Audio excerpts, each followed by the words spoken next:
Calling out an artist for using generative AI is a pretty tough thing to do. Many AI-like mistakes one sees in a work of art could just be part of the style or just simply regular human error. You need a lot of proof to even attempt at doing this, as it's a high-risk, high-reward when it comes to calling someone out. Actually, it might be a high-risk, low-reward most of the time. But what happens when someone successfully calls out someone for using generative AI? Hello, I'm Dovin, this is my friend Samantha, and we're going to look into the curious case of AsamiArts. The final video of the year, and it's about someone using AI. Would you prefer like a clip show or something? Well, anything's better than a special guest star. Hey, hi, hello, it's me, Presy the Present here, to gift you the joy of a YouTuber crossover voiced by me, Bree Draws. Do we still have time for a clip show? When I talk about an artist using generative AI, I need to break down what that means just a little bit. I'd love to hear about it and would love if everyone would like and subscribe too. Generative AI is essentially the process of feeding a bunch of data into a brain and asking it to output whatever you'd like. A big issue that artists have with this is that the data these brains are using are more often than not without the permission of the artists, such as like stealing from them. AI art, or rather AI outputs as they rather call it, has gotten better in recent years, from weird monstrosities to today's very passable art, even tricking a lot of people. I've actually been tricked quite a few times. I'd like a post, then unlike it as soon as everyone talking about it mentions it was AI. Usually the more well-done pieces are use of Valora, a fine-tuned AI model that trains off a smaller set of data in order to make things look better. You will see this with a lot of popular artists whose works are stolen and AI bots purposely made to output their specific style. Anyway, a big topic that we'll focus on today's video is the process of obscuring or hiding the use of generative AI. While there are a lot of websites or services that ban it, on Twitter there are a lot of accounts that use Gen AI and display it on their profile, which is mainly fine as they're not pretending to be an artist, just someone who types things and just outputs stuff, I guess. Now that sounds like a pretty pathetic life. Yeah, why don't you pick up a pencil and draw instead, you loser? Not the most encouraging way of saying it, but yeah, that's my sentiment too. Another aspect is advertising paid services. If the Gen AI curator is asking people for money to generate works and is public about it, that's fine. Well, not really fine, as I'd prefer the money going to an artist, but at least they're upfront and the customer knows what they're buying into. I'd say you're a double loser to pay someone to AI generate something for you instead of like doing it yourself. Or commissioning someone. Is typing that hard? It is when you have no fingers.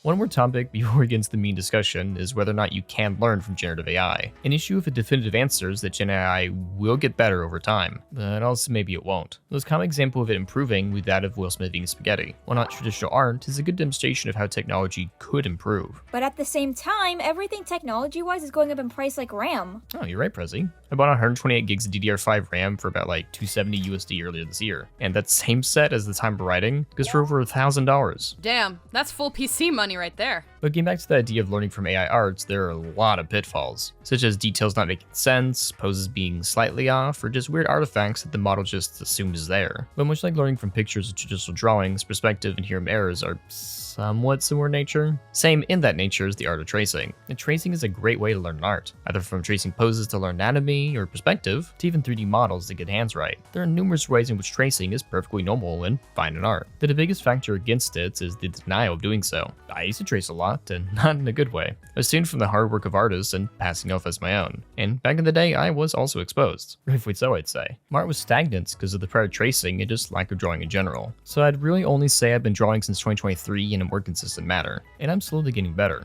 Is my art great? No. Will it stop me? No, and you shouldn't either. That's a good mindset to have, to keep on pushing through and work on your own art. Which in the case of the speedrunning community, a lot of speedrunners are good at what they do, but sometimes they aren't at the level they feel like they should be at. Often when you see videos exposing speedrunners, remark that, yeah, they are good, but not as good as they claim. Alright, that's a lot of stuff to keep in mind, but can we get to the video's actual main topic now? Alright. Asami-chan or AsamiArts is an artist, or at the very least used to be a full one before using generative AI. I want to point that out as to not diminish what they're capable of, which we'll get into later in the video. Tara Pancake, an artist on Twitter, would call it AsamiArts for tracing and doing commissions of AI on November 30th, 2025. As a preface, there's a wonderful video by Mujin that is over an hour long that goes into way more detail than I ever would about what happened. So I'll link both that as well as this Google Doc in the description for further reading. Some images will be reused from his video and or the Google Doc. You can tell the difference because my Twitter has like the old logos was this color in any screenshots I use. I can't wait to curl up in a blanket and read about more internet drama. Sounds like an awful way to spend your day. Anyway, for the, as of now, 44-page documents, Tara makes an extensive list with proper formatting, reasoning, and why they suspect Asami is using AI in their art. On the first page, they mention that Art is constantly deleted when someone points out there are AI elements, or comments mentioning AI are ignored and hidden. as well as the fact that For example, an amateur digital artist suddenly mastering anatomy and color theory within a few months, the last thing I'll focus on is Asami. refusing to provide proof, deflecting, ignoring people. Before we talk about these three things, I want to talk about their art journey. On page 30, we see artworks as early as March 2021. At least from 2021 to late 2022, they have a nice steady progress of their art. However, since January 2023, did AI creep up in their mind? Looking back at their art, it seems like they were experiencing some nice steady growth. That's correct. I wanted to focus on this aspect of the video as, like I said before, Asami is an artist. They're more than capable of creating art, and on top of that, there are ways that they tried to hide their AI with the use of, well, drawing. But like I mentioned before, they perhaps didn't feel as if their works were what they wanted them to be at the time, and felt that using AI would speed up the process. That's a bit of a sad pitfall. Someone getting good at art but then getting lost along the way. Page 33 of this document goes over how Tara would email Asami about some of their works. I checked Twitter instead, and I found that the remaining posts from early 2025 are all deleted now. Last night/early morning, November 28th, I had been scrolling through her Twitter for sources, so I believe this mass deletion happened overnight as I typed this. 3 a.m., November 29th. All of the remaining fan art has been deleted, and now the media tab solely has artworks of her OC going back to September 2025. Tara would ask for PSD files for any of these four works, but if they were purely AI generated, there would be no PSD file. The thing I will point out in the Google Doc is that there's a mixed suspicion of whether or not some pieces are entirely AI generated or AI assisted in tracing. Improvement speeds is one of those things that can and will vary depending on the artist in question, such as page 36 titled, AI users don't learn from mistakes. While the art style is nice, small pieces such as the braids are inconsistent between pieces. Now, there would be a time lapse for this artwork. The braids weren't part of the sketch, so the line art begins immediately. I slowed down the time lapse and turned it into 2 GIFs so it's easier to follow. There is only one instance where an area of the braids is redrawn or corrected, but the line art is essentially still the same. There were no adjustments made. Tara would further note the inconsistency in sweater design. Perhaps the AI model Asami is using can't quite understand what's going on here. On page 18, Tara will compare the various art styles that Asami would use. Ixi, Okipotes, and Eku Akira are examples shown, noting that they of course have their own specific lore models. Also, that's how I learned more about the lore models that I mentioned previously. With people replying to the posts, oh, is that Ixi style? And being inspired by someone's art and practicing with it is perfectly fine, but using an AI model from their art specifically when the artist says please don't is just not good.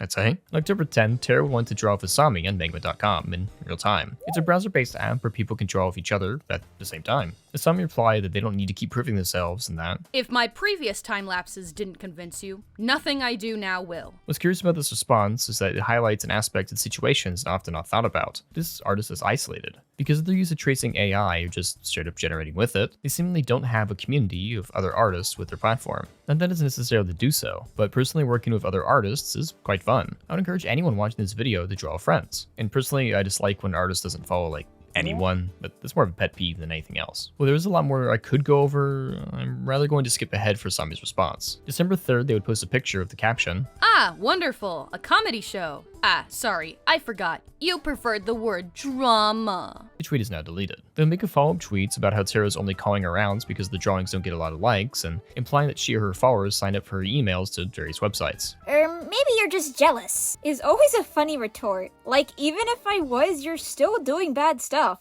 First and foremost, Tara never said for her followers to do this, nor would I encourage this. Asami would make another tweet featuring a time-lapse of a drawing. I'm gonna skip all of this and go straight to the time-lapse of Crow creates, because that's more important to me. Tara does go over the text, but I want to focus on this video part. Well, to the average person, this seems like more than enough proof. There's some things off with it. Curiously enough, at the 116 mark, you see the green layer is chroma keyed out, and at 709 it's visible again, implying that she's tracing over green line art. Green is completely absent from the color palette when she is sketching. After she's done, any instances of her opening the color palette show the green ranges properly. When she is zooming in and out of the sketch, you can see the chroma key bleeding through. As shown on page 44, you can see there are only 3 layers in the project: background color, layer 2, and layer 3, meaning if there's a missing layer, perhaps the one that you've been tracing from. This tweet would also be deleted. How embarrassing. Tara would end the document saying, I don't care if you generate AI images. I don't care if you want to trace AI instead of learning how to draw either. Some people genuinely don't mind and will still follow you. But if you are going to charge people money for it, You should be upfront instead of going this far to hide it. Since this post came out, VGen, the place where she was accepting commissions, would ban her accounts for the use of AI, though Asami's fanbox is still active. Does Fanbox dislike AI? Yes, by a lot. I suppose they haven't watched this video yet, or the one with way more views. On Twitter, Asami has limited replies, with the community note pointing out that they're tracing over AI arts and earning money without being transparent. Their prior tweet with the time-lapse would have similar community notes before the post got deleted. Also, the other tweet I just showed also got deleted, and then this one as well. Asami's card would get hacked, poking fun at the fact she lied in the tweets and links to the Google Doc about her. One might conclude that due to this outing, that all of her fan base would leave her in an instance because of her lying, which around 4,000 more followers did. The thing you have to understand is that she has a parasocial fan base. What does parasocial mean again? Well, because the drawings she made were of a specific character and put in situations where the user, or follower, is the person she is talking to. An example used in Mujin's video would be that of a follower saying, I don't like this one. I don't like other people touching her. So there will be a big chunk of people wanting to defend or look past the use to see their favorite character. Or of course, AI artists being cool with it anyway. I can predict that they won't lose most of their followers, but rather that their followers will just reply less or just keep liking the stuff in private. To keep interacting and just not tell their friends that they follow someone to scam people. Or for the sake of a character that for the most part is tarnished because of the heavy use of AI. That must suck to find out the character you like uses AI, but you're so addicted that you ignore it anyway. Like, oh no, I can't see my waifu anymore unless I get rid of some morals, haha. I hope I'm not anybody's waifu. This is mixed with the fact she cannot reply to her posts anymore, or only having quote tweets to talk about their works. On top of that is the fact she has Twitter Blue, meaning there is the possibility she's getting money from people even interacting with the account to begin with. It is a tough situation to be in and get out of, but much like any artist on the platform, if you just keep posting, eventually it'll go away with a slight chance people bring it up once in a while. Does that mean callouts like that Google Doc aren't worth it? Besides the fact that it's a whole new sentence, it mistakes the absence of full justice for any justice at all. I think a lot of people who want a commission from them could save their money or just use it towards some artists more deserving. And if a friend was thinking about it, to let them know about the use of AI before making the decision. I mentioned before the idea of people using generative AI, publicly mentioning it, and people paying for it being a sort of good or bad deal. But for someone to lie to deceive a client who thought they put time and care into a piece, I do feel bad for the commissioners. That the client saved up money, sometimes around 100 USD or more to get a commission, got a substandard product in return. I just feel bad for the artist. That they paid a lot of money for something Asami didn't really care about making in the first place. But could Asami come back from this? Not just ignoring it, but admitting to it? It could take some time, but I think there's always a possibility. Like I mentioned before, Asami is more than capable of drawing. However, what her art used to look like, or maybe could look like without AI assistance, would not be up to standard to her prior works. Speaking from my experience of being a tracer, it is a rough mindset to get out of, to move forward and improve, to create without the hindrance. On top of that, the road ahead would be paved with people making fun of them, either bringing up their AI arts, claiming their new stuff is AI, or just making fun of their abilities without it. That of itself is hard to push through, but the hard road ahead is one better traveled, as in the long run, commissions could return, and their character could be appreciated without the stigma of AI staining the works as was the OC themselves. Gotta be real, I don't expect them to really do that. More realistically, they'd just make a new account and do this all over again. Maybe, but I want to try and be hopeful that they want to change. Ironically, or perhaps just funny enough, Samantha was half right. One day before this video's release, AsamiArts would change the username to that of their, well, OC, Asami Azuki. The original AsamiArts username still remains, but is most likely still retained by them. Asami would also dip below 90,000 followers, deleting the previous drawing with community notes and posting a new drawing on Christmas. Perhaps it's also a matter of time until that one gets community noted as well. But anyway, back to the past me. The topic of today's video is an interesting concept, as I would consider the situation to be ongoing. This is a pivotal part for Asami, their art, and their future. Hope they make the right choices going forward when it comes to creating online. But alright, I've been in my head quite a little bit in this video, so let's take a look at some audience responses. Oh yeah? It's gonna be about responses about them and the situation? Actually, it's about people's art goals this year. Still in the early stages of my art journey, started 5 months ago. My main goals for next year are be efficient and faster at drawing, can only do 1 drawing per week at the moment, create an OC/Sona, and participate in Art Fight 2026. Improved my shading and rendering. I want to draw fatter, bustier, sexier anthro women in 2026. I will improve my ability to draw fat anatomy and folds. In 2025, I'm proud of launching an online open beta for my mech game, Drift Shell on Steam. I learned a ton this year about growing a community for it. And now, I want to fund its development by drawing lots of smut for a Patreon and selling merch. I think my biggest goal is to stop being so intimidated by NDAs and contracts. And something I was proud of, while not being this year was still awesome, was helping with an ad. I'm especially proud of how my style has evolved and grounded itself into, like, my own unique thing. Ooh, can I read some? These sound fun to read. Sure, go ahead. I may have stopped drawing full pieces in 2025, but I'm happy to see that I've expanded to other art mediums. Merch making, 3D art including printing art toys, art with wood, going back to painting, etc. I want to keep doing that in 2026, expand more on it, and keep mixing my art into those new and exciting mediums/techniques. Well, I have a couple of goals for 2026, largely in the art of music production rather than drawing. I'm going to work on improving my composition and mixing/mastering skills through the year. Gotta work on mixing in mono and just making a full but not crowded overall soundscape.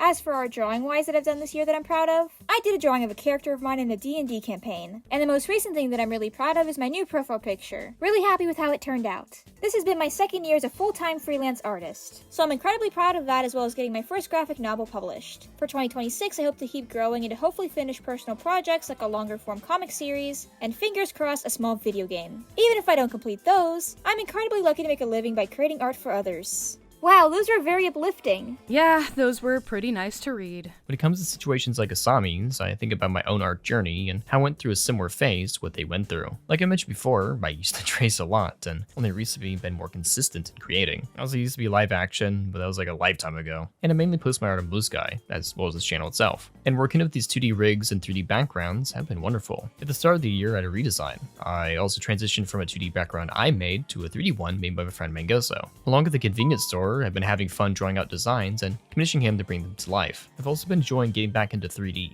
relighting scenes, adjusting camera angles, and the sorts, even like the snow you see outside. Alright, you're getting into a tangent again. You're right, but I think creating, drawing, and trying out new things is all part of one's art journey. Even if someone feels stagnant, there are a lot of ways to try something else and experiment with their work. Oh, I get it. You're saying that there's fun in testing out new things along the way with your projects. That's right, and I wanted to ramble a little bit to cap off the last video of the year. I love having a little more extra life to these videos, from having Samantha voice or talking computers and presents. I think you're the computer. If you stayed to the end of this video, I hope you learned something. And if you're Asami, I hope that you choose to draw by yourself one day. It's gonna be fun. In the meantime, you can help this channel and my art by supporting me on Patreon, as well as liking and subscribing. Until next time, have a wonderful day, and I look forward to seeing you as well as your arts in the next year and those following it. A special thank you to VB for voicing Samantha all this year, as well as B-Draws for voicing Presy. It was great to be here. Happy holidays, everyone, and stay tuned for more art on our channels. Good night. And now I get to do the epic ad-libs. Hey Dovin, when are you gonna put our New York vlog on Patreon?